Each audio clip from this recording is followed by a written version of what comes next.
안녕하세요. 한국어 강사 박희정입니다. 오늘은 대한민국에 대한 질문입니다. 대한민국을 상징하는 것들은 무엇이 있습니까? 한글, 한복, 한옥, 김치 등이 있습니다.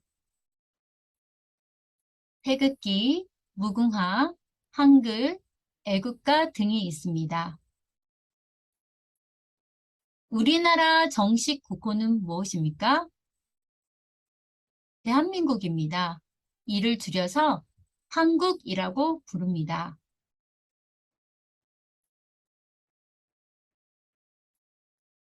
애국가를 작곡한 사람은 누구입니까?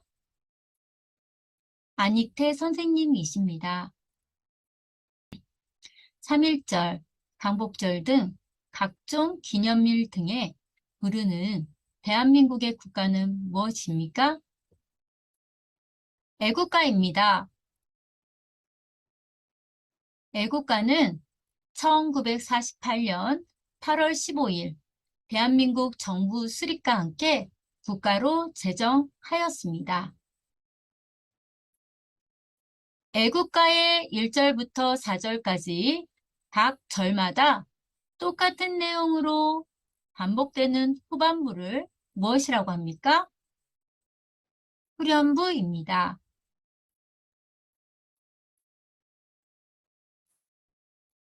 대한민국을 상징하는 국기의 이름은 무엇입니까?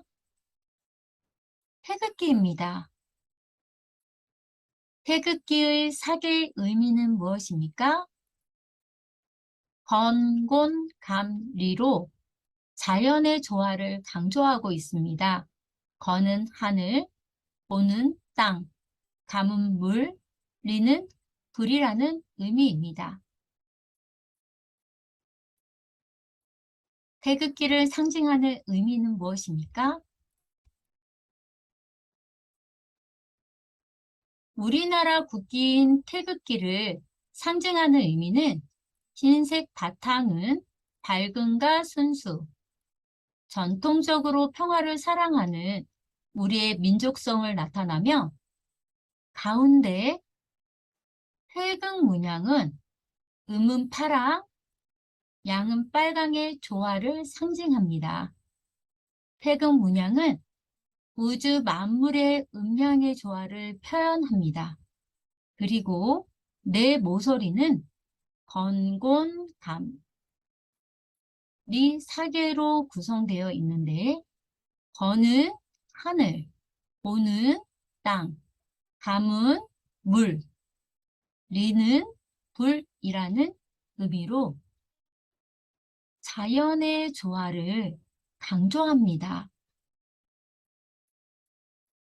3월 1일, 7월 17일, 8월 15일 등 우리나라 국경일에 꼭 해야 하는 일은 무엇입니까?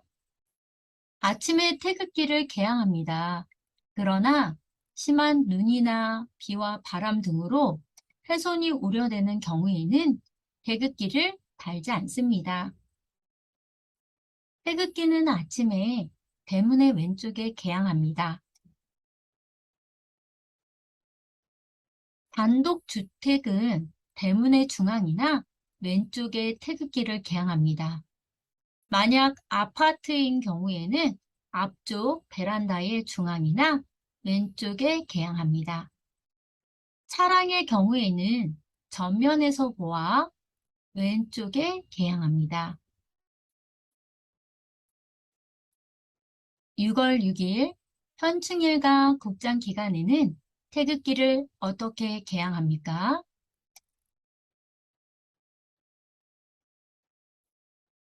태극기는 깃봉에서 긴 면의 세로 너비만큼 내려서 조기 개양합니다.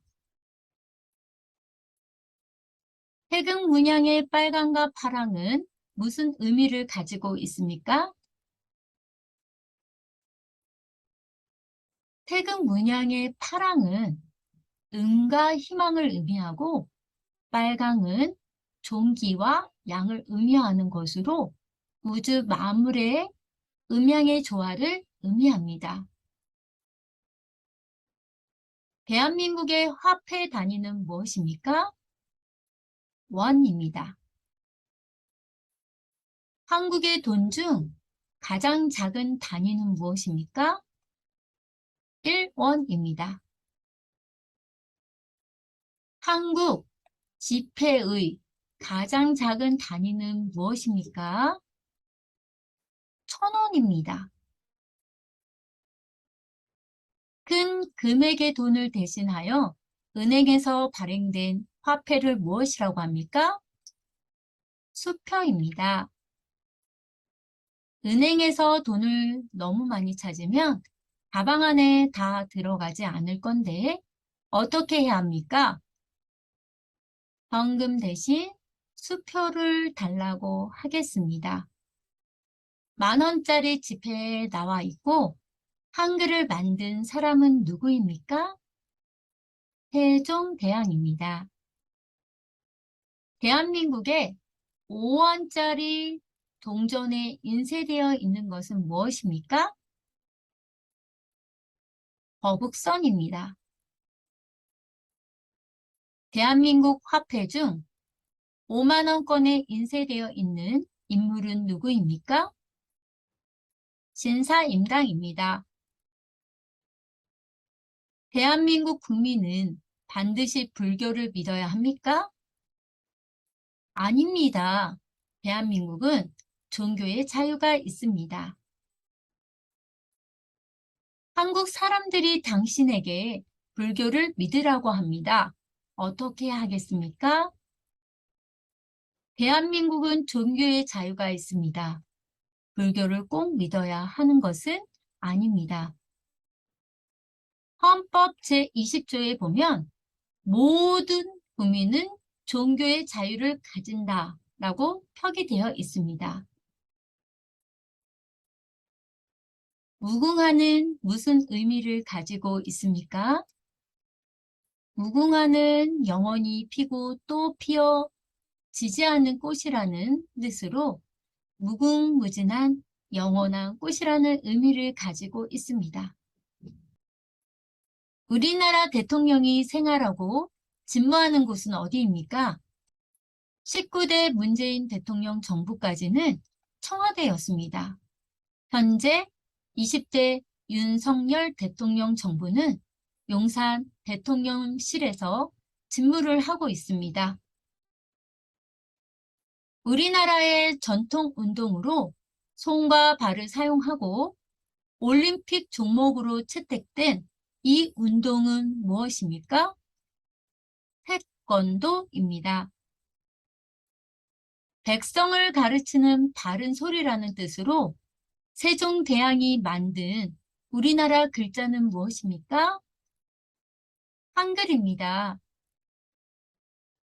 세종대왕이 만든 우리나라의 글자의 옛날 이름은 무엇입니까? 훈민정음입니다. 백성을 가르치는 바른 소리라는 뜻으로 세종대왕이 만든 우리나라 글자는 무엇입니까?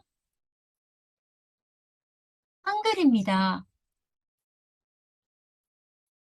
세종대왕이 한글을 만든 이유는 무엇입니까?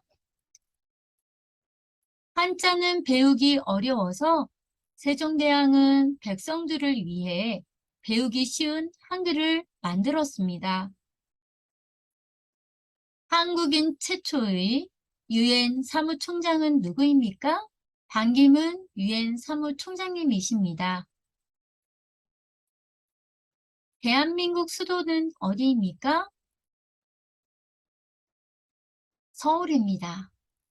우리나라에서 유일하게 특별시인 곳은 어디입니까? 서울 특별시입니다. 조선시대에 왕이 살던 집은 어디입니까? 경복궁입니다. 조선시대의 한양의 사대문을 말해보세요. 흥인지문, 돈이문, 숭례문, 숙정문입니다. 서울 사대문을 말해보세요. 동대문, 흥인지문, 서대문, 돈이문, 남대문, 숭례문, 북대문, 숙정문입니다. 서울에 남아있는 조선시대의 5대 궁궐은 무엇입니까? 경복궁, 경희궁, 창경궁, 창덕궁, 덕수궁입니다. 서울을 옛날에는 무엇이라고 불렀습니까? 조선시대에는 한양이라고 불렀으며 일제강점기 시절에는 경성이라고 불렀습니다. 대한민국은 군주국가인가 민주국가인가? 대한민국은 민주국가입니다. 대한민국의 주인은 누구입니까? 민주국가에서는 국민이 나라의 주인입니다. 대한민국 헌법 제1조 2항에 보면 대한민국의 주권은 국민에게 있고 모든 권력은 국민으로부터 나온다라고 표기되어져 있습니다. 국민으로서 국경일 아침에 꼭 해야 하는 일은 무엇인가요? 태극기를 달아야 합니다. 태극기 사계에 담긴 의미를 말해보세요. 거는 하늘, 오는 땅, 감은 물, 리는 불을 의미하는 것으로 자연의 조화를 강조합니다. 국민이 선거에 참여하는 이유가 무엇인가요? 국민 모두 정치에 참여할 수 없습니다. 가장 좋은 대표자를 뽑기 위해 국민 모두 관심을 두고 선거에 참여해야 합니다. 국민이 선거로 뽑은 사람을 아는 대로 말해보세요. 대통령, 국회의원, 지자체장, 시국의원 등이 있습니다. 태극기를 상징하는 단어는 무엇이 있을까요? 순수, 평화, 희망 등이 있습니다. 가장 많은 사람이 결정한 것을 따라야 한다는 민주주의의 기본 원칙은 무엇입니까? 다수결의 원칙입니다. 대통령 선거에 투표할 수 있는 나이는 몇 세부터입니까? 18세 이상에게 투표권을 주고 있습니다. 18세 이상입니다. 10원짜리 동전 앞면에는 무엇이 새겨져 있습니까? 경주 불국사에 있는 다보탑이 새겨져 있습니다. 500원짜리 동전 앞면에는 무엇이 새겨져 있나요?